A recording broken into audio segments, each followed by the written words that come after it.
Sarah, hi. It really made me sad to read what you said about feeling empty.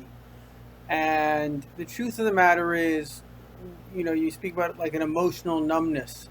So each one of us has two main organs, and that is the mind and the heart.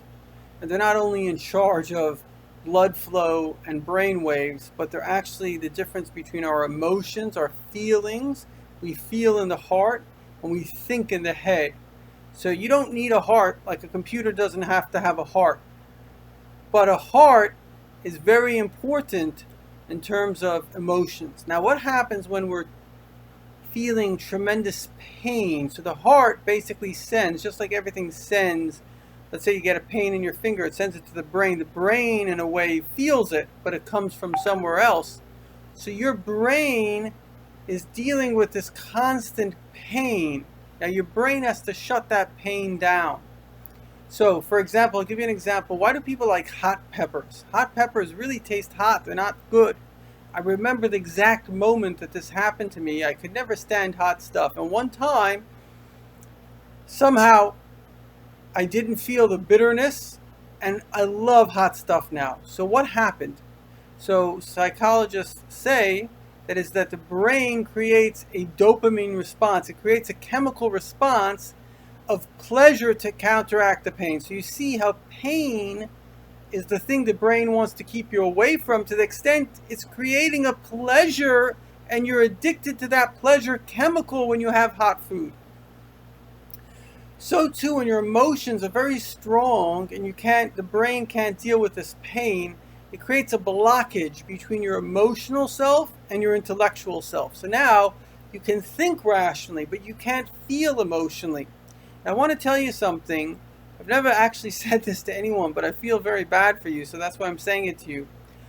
I personally, at one time, God did me a favor. Maybe a lot of people have this, but I didn't have it. It made me feel my emotions. Whenever I have an emotion, I know what it is and I feel it in my heart. And I went through a very difficult, a painful period in my life. And then, listen to this, I sensed at one point this blockage. It was almost like this trapdoor shut. And I didn't feel that pain, but I didn't feel much. So now I'm more intellectual. I know my emotions and I try to control my emotions, but I'm mainly intellectual. And I thought for a while that I'd lost my heart. And I think that's what you're going through. You're feeling like, who am I? I've lost my emotions. And I had an amazing experience. I asked God to give me my heart back. And I realized, because like I had a miracle, that all my emotions came back. But I realized I was too emotional. And too emotional is not good either. You can't operate from an emotional space. So children, very emotional.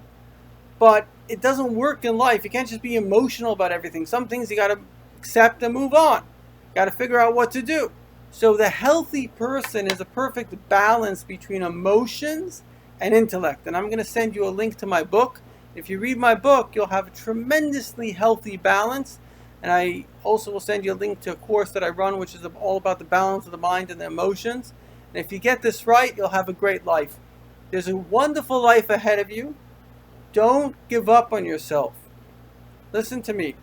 I spent many years searching for the truth. I found it. I wrote it down. I collected it. Work it. This is something that's not a hocus pocus. Just do it. Try it. If it works, great. If it doesn't, throw it out.